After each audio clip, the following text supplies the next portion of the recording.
Hello, and welcome to Color Commentary. I'm TJ, your average fan, and I'll be talking to you today about HBO Max's show, The Last of Us, episode 3. Oh, episode 4.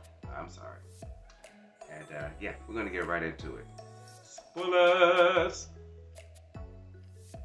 Okay. So, we got Joel and Ellie on the road traveling. They're trying to get to Wyoming. Ellie's bad at reading maps. To the point, after a long conversation between them about the world, how things happen, a little bit of background on where they came from, a little bit. Yeah, they get lost and a little turned around, end up on the wrong road. So they do a U-turn, go around because one road is blocked. Then they get jumped by raiders. So they end up in the truck, off to the side, inside the thing. Remember, Ellie has a gun now. So Joe tells her to go through another room and through a wall to another room. While he's having to shoot at with the guys, and he takes out a couple of them, but one of them goes around the back and comes in and gets him down, and almost has him. But Elliot shows up with her gun and shoots the guy in the back, clearly to the point that in the spine somewhere, because he's talking about he can't feel his legs. And then Joe sends her back in the room so he can finish the dude off, which is what he did. So then she let him in, and they regroup. They whilst they were trying to do stuff earlier at the beginning of the episode, Ellie found a joke book. So now she's telling these horribly lame jokes about why a crow got an award because he was outstanding in this field. I'm like, what? So she's gonna harass him with jokes for the rest of the season. I'm pretty sure that she thinks they're just the funniest things ever. So during all of that, they travel it, get caught up, have to shoot out. Now they get to this place, this building, so they can get on top and see if they can find a path to get out of there. They trying to get to Wyoming. Said Joe's brother, Tommy. So, meanwhile, in this town, there's a woman named Catherine who is running these people. They're not Fedra, they're not the Fireflies, but they're dangerous. And they upset about their person being dead. Several of their people actually being dead. And she thinks it's some other guy that she's looking for. And so she done killed the doctor that she didn't know in her whole life, clearly, because it said he delivered her, and because she thought that whoever she's looking for had something to do with the dead bodies. No, it was Joel and Ellie, you know, but they don't know about them yet. So she's searching the town. She just sent these soldiers, whatever, out because she thinks that this guy done used radio, called mercenaries in to take them out.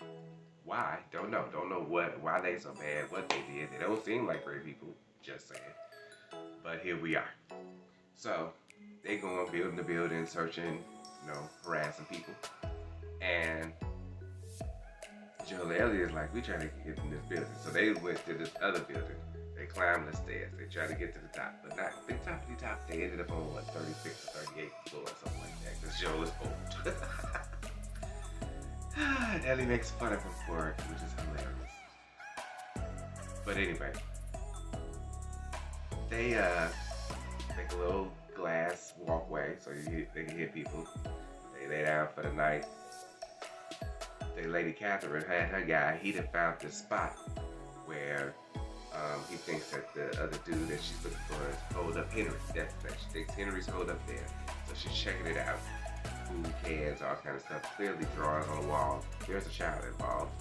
So she's like, well, Henry's not gonna leave whatever the child's name is behind for the starve. So, double guard around our rations and all that kind of stuff, because he's gonna be looking for food to feed his kid. All kind of crayon drawings of superheroes, and then by the skin tone you can tell, clearly they're black. So, we're looking for some black people. The head guy of her army group, Catherine that is, also has something else to show her. So he takes her down into the basement of this building, and there's this crushed concrete, and then there's something ginormous moving underneath this concrete. And they both run out the room, close the door, and dude was like, "What are we gonna tell everybody else about this?" She's like, "Not now. One problem at a time. We need to find him." So I'm like, "Well, that's gonna come back to bite her in the ass, I'm sure." Whatever's down there, it's big. It's big. So yeah. Meanwhile, Joe Ellie in this building trying to get some sleep, and yeah, he set the glass trap up. Elliot tells another joke about diarrhea being hereditary because it runs in your genes. What? Okay. So then they go ahead and fall asleep. She mentioned that he have a hard time hearing on his right side. So we understand that when they wake up and she got the gun to her head, she waking him up and the gun to his head by a little boy. Little black boy. So I'm thinking it's Henry and his son that found them. And that's how the episode go off. Because he was laying on his left side, so right side, he couldn't hear. Yeah. This is getting interesting. They in trouble now. Hopefully Henry is not a bad guy. Doesn't seem to be. Seems to be going against some pretty shady people. So we'll have to see how that turns out. This is getting really interesting. I'm loving the dialogue. I'm loving the writing. I'm loving the aesthetic, the scenery, all of that. It's just so good. I will see you guys next week for episode 5. In the meantime, have a great day.